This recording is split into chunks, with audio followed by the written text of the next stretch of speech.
अकेले एक भरत तिवारी से काम नहीं चलने वाला। हजारों भरत तिवारी हर शहर में पैदा होने चाहिए और चंद्रशेखर आज़ाद और भगत की आत्मा उनमें समाहित होनी चाहिए, जिससे इन काले अंग्रेजों को गोरा अंग्रेज न बनने दिया जाए और इस देश के वे सेवक बने। जय हिंद। आप देख रहे हैं प्रचंड भारत न्यूज। देश भर में भरत तिवारी हत्याकांड का विरोध हो रहा है और आज उत्तर प्रदेश के प्रयागराज स्थित यहाँ पर सम्राट चौधरी जो बिहार के सीएम हैं उनके लिए बुद्धि शुद्धि यज्ञ का आयोजन किया गया।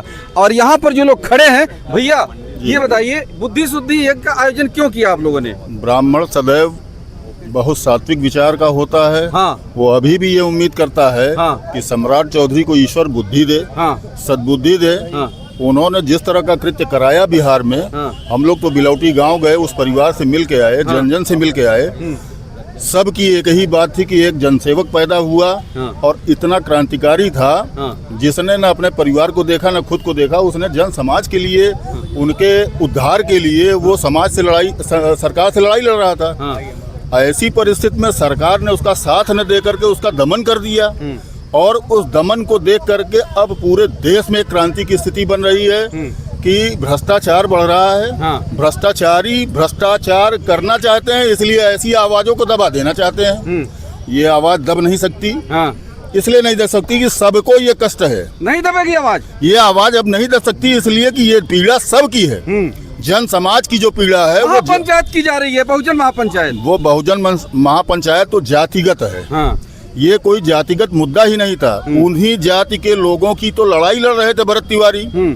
वो तो किसी ब्राह्मण के लिए लड़ नहीं रहे थे। जो अति पिछड़े, अति दलित, जिनको विस्थापित किया गया था वहाँ जमनिया से, उनके जीवन शैली को सुधारने के लिए तो वो परेशान थे।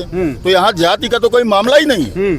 ये जाति से ऊपर की लड़ाई है, ये जनहित की लड़ाई है। और ऐसी जनहित की लड़ाई भी, जनहित में वो चले गए भी, भरत तिवारी शहीद हो गए, लेकिन अब 1 लाख भरत तिवारी खड़े हैं और ये अपनी आहुति देंगे। हाँ। लेकिन जन जागरण लाएंगे, ये परिवर्तन आएगा, भ्रष्टाचार मिटेगा। हाँ। ऐसा ही कभी अंग्रेजों के जमाने में भ्रष्टाचार हो रहा था, तब वो भी मिटा था। हाँ। और अब हमारे बीच के गद्दारों को भी मिटाना पड़ेगा, इनको हटाना पड़ेगा। परिवर्तन आके रहेगा। इन्हीं शब्दों के साथ मैं एक बार जय घोष करना चाहता हूँ उस आवाज के लिए। हाँ। भरत तिवारी, भरत तिवारी, भरत तिवारी। इस देश में जब भी किसी तरह का संकट आया है, चाहे वो जातिगत संघर्ष हो, भ्रष्टाचार हो या स्वाधीनता के पूर्व अंग्रेजों के विरुद्ध संघर्ष हो, युवा ही आगे आए हैं। और आज भी जो सरकार चल रही है, जिस स्वयंसेवक संघ के माध्यम से चल रही है, उसमें भी सर्वाधिक युवाओं को ही जोड़ा जाता है। और जब युवाओं की नहीं सुनी जाती, सरकारी पदों पर बैठे हुए लोग धनलोलुप हो जाते हैं। हाँ। पैसे के लिए कुछ भी करने को तैयार हैं। केवल बिहार ही नहीं, उत्तर प्रदेश, मध्य प्रदेश, सब जगह वही हाल है। बीजेपी की राष्ट्रवादी सरकार है सर बिहार में। बीजेपी की सरकार तो है। हाँ। लेकिन अधिकारी वही पुराने हैं। बीजेपी ने कोई नए अधिकारी नहीं नियुक्त किए हैं। हाँ। और जो अधिकारी पहले 10% रिश्वत देते थे नेताओं को, आज वो 30% रिश्वत दे रहे हैं। तो रिश्वत बढ़ रही है। सरकार चलाना है, सरकार चलाने के लिए धन लेना है। और धन ईमानदारी से नहीं आता, धन भ्रष्टाचार से आता है। जहां भरत तिवारी मारे गए, अगर वो गड्ढे पट गए होते, सड़कें सही बन गई होती, सबके घरों का निर्माण हो गया होता, तो 2 साल से भरत तिवारी को संघर्ष नहीं करना पड़ता। और भरत तिवारी ने संघर्ष ही नहीं किया, वरन अपने को शहीद भगत सिंह, चंद्रशेखर आजाद के रूप में प्रस्तुत किया। उन्होंने अपनी पिस्टल लहरा कर दिखाया कि अगर लड़ोगे तो हम पीछे हटने वाले नहीं हैं। युवा पीछे हटने वाले नहीं हैं। तब इन वर्दीधारियों का दम नहीं था कि उसके हाथ में जब हथियार था तो गोली चला दें, क्योंकि वो भी 2-4 को मार देता चंद्रशेखर आजाद, भगत सिंह की तरह। लेकिन जब उसको समझा बुझा कर, आश्वासन देकर यह सिद्ध कर दिया गया इन अधिकारियों के द्वारा कि आपकी सुनवाई होगी, आपकी मांग पर विचार किया जाएगा, उसने हथियार रख दिया। और जब हथियार रख दिया तो चुपके से उसको मारा गया। और ये भी सत्य है कि अगर उसके भाई ने वीडियो बना के फेसबुक पर प्रस्तुत न किया होता तो जैसे विकास दुबे की हत्या हुई थी, सेम वही सीन वहां पर दोहरा दिया जाता कि उसने 10 लोगों को गोली मारी और फर्जी छर्रा मारकर पुलिस वाले अपने को अस्पताल में पहुंचा देते। लेकिन संयोग अच्छा था, उसको शहीद का दर्जा मिलना था, उसमें भगत सिंह की आत्मा समा गई, चंद्रशेखर आजाद की आत्मा समा गई और उसने एक चिंगारी इस देश में एक युवा के रूप में प्रस्तुत की है और उसको देखकर हम लोगों को पूरे देश में यह काम करना है, सबको भरत तिवारी बनना है और बताना है कि तुम हमारे नौकर हो, तुम्हारा अधिकारी नहीं हो और तुम अगर भ्रष्टाचार करोगे तो हम सीने पे चढ़ करके तुमसे सबको भरत तिवारी बनना है, मार दिए जाएंगे सब। अरे मार दिए कैसे जाएंगे? एक बार चुपके से चोरी से कोई मार देता है, सामने थोड़ी कोई मार पाता है।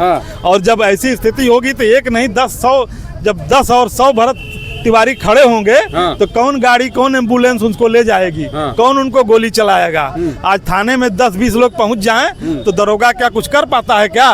धीरे धीरे सबको समझाने लगता है कि आपकी बात सुनी जाएगी, जाएगी। हाँ, बहुमत की जरूरत है, हाँ, देश के राजा न बने क्योंकि वे हमारे नौकर हैं, हमारे कर से पलते हैं, हमारी आमदनी से जो उन्हें आय मिलती है उससे पलते हैं जी। वो हमारे इस देश के हैं, वो भी हमारे विदेशी नहीं हैं। लेकिन विदेशी नीति पे जो चल रहे हैं उस नीति को दूर करने की जरूरत है। बांटो और राज करो की जो नीति पे चल रहे हैं, कुछ लोग खड़े हो गए कि भरत तिवारी के खिलाफ हमारी पंचायत होगी, जैसा आपने कहा बहुजन समाज की पंचायत होगी। तो ये बांटने की नीति नेताओं की नीति है और कहीं बिहार के मुख्यमंत्री भी उनके पीछे हैं जी। और जितने दलित नेता हैं उन दलितों के पास क्यों नहीं जा रहे, उनके घर क्यों नहीं जा रहे हैं जिसके लिए भरत तिवारी लड़ाई कर रहा था? दलितों के घर वो कैसे जाएं? कोई दलित भी जब इनको एक बार मारे, इन पुलिस वालों को मारे या कोई दलित मारा जाए, भरत तिवारी की जगह कोई दलित मारा गया होता तो देखते आज इस देश की क्या स्थिति होती। जगह जगह जो है अंबेडकर के नारे लगते, जगह जगह दलितों के आंदोलन होते। चूंकि वो भरत तिवारी एक सवर्ण परिवार का है और वो सबके लिए लड़ रहा है, किसी एक जाति के लिए नहीं लड़ रहा है, इसलिए ये लोग महापंचायत कर रहे हैं, सामने से कुछ कह रहे हैं, पीछे से कुछ कर रहे हैं। ऐसे लोगों से भी इस देश को सजग रहने की जरूरत है। तो उस बहन का दुर्भाग्य थे जो मुझे आज कल 12 बजे रात को फोन करके आई है। मैं आपके चैनल के माध्यम से ये रिक्वेस्ट किया था, ये अनुरोध किया था सभी माताओं से, बहनों से, भाइयों से कि आप लोग 13वीं के बाद जाग जाइए। उस बहन ने हमसे कल रात को 12 बजे कहा, जो उसकी रूबी पांडे उसकी बहन है भरत तिवारी की। अच्छा, बात हुई आपसे? बात हुई मेरी। उसने कहा कि भैया आप लोग हमारा साथ दीजिए। मैं आपके चैनल के माध्यम से परसों ही ये बात कहा था कि वह दिन आएगा जिस दिन 13वीं हो जाएगी, उसके बाद सरकार का भयंकर दबाव पड़ेगा उसके ऊपर। और आज वो बात चरितार्थ हो रही है। इस समाज को जगने की जरूरत है, इस समाज को उसका साथ देने की जरूरत है। उस बहन का वीडियो वाइट मैं इसलिए कि वो उस परिवार से आती है कि उस समय वो टारगेट में, इसलिए मैं उसका वीडियो बाइट ऑडियो नहीं लिया, नहीं तो मैं आपको सुनाता। उसने मेरे से कहा कि भैया आप लोग हमारे लिए न्याय की मांग कीजिए। मैं उस बहन से कहा कि बहन हम सदैव आपके साथ हैं और कल हम आपके लिए, आपके परिवार के लिए उस सम्राट चौधरी को बुद्धि आए, विवेक आए, ताकि वो उचित निर्णय कर सके। वो उसके लिए हम कल गिरजाघर पत्थर चौराहे पे बुद्धि शुद्धि यज्ञ करने जा रहे हैं। उसमें उसकी बुद्धि के लिए भगवान से प्रार्थना करने की वो सद्बुद्धि ले, वो अपने समाज को ना देखे, पूरे सर्व समाज को देखे। वो किसी एक व्यक्ति का मुख्यमंत्री नहीं है, ना वो किसी एक व्यक्ति का राजा है। बीजेपी के सीएम है सर, बुद्धिमान है। बीजेपी ने तो इस देश का बंटा धार करने का ठेका लिखा लिया है। वह इस परिस्थिति में है कि वो अभी भैया ने कहा था ना कि ये वॉशिंग मशीन है, जो इसमें आ गया एक बार धुलाई करके निकाल दिया वो एकदम क्लीन हो गया। राष्ट्रवादी सरकार। हाँ, वो राष्ट्रवादी सरकार है। उसका राजा ही इतना बड़ा राष्ट्रवादी है कि वो पहले अति पिछड़ा था, अति दलित था, उसके बाद अति पिछड़ा हो गया, पहले चाय बेचता था, आज वो अपनी मर्जी से पूरे देश को घुमाना चाहता है। तो यह हमारे देश का दुर्भाग्य है। मैं आपको इस माध्यम से आपको एक छोटा सा इशारा देना चाहता हूँ।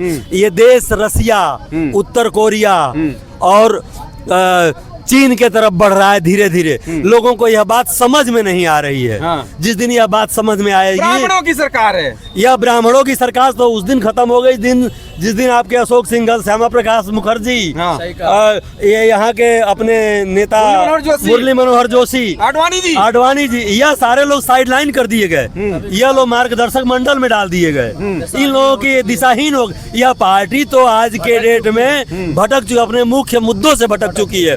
आज मैं इस पार्टियों की बात नहीं करूंगा, मैं सिर्फ बात करूंगा भरत भूषण तिवारी के परिवार की। मैं आप सभी से आज फिर अनुरोध कर रहा हूं, आपके चैनल के माध्यम से आज 4 दिन 5 दिन पहले भी अनुरोध किया था कि जग जाइए, नहीं तो उस परिवार का मिटना निश्चित है, उस परिवार का मिटना निश्चित है। हाँ। उस परिवार का दोहन होगा। हाँ। उसका जीता जागता उदाहरण उस बहन का फोन है, रूबी पांडे का। हाँ। जो मेरे पास कल 12 बजे रात को फोन करके आई है कि भैया हमारा साथ दीजिए। जी सर, आपका बहुत बहुत धन्यवाद। तो आप सभी अगर मेरे चैनल पर नए हैं तो सब्सक्राइब जरूर करिएगा, कमेंट सेक्शन में प्यारा सा राय जरूर दीजिएगा। जय हिंद।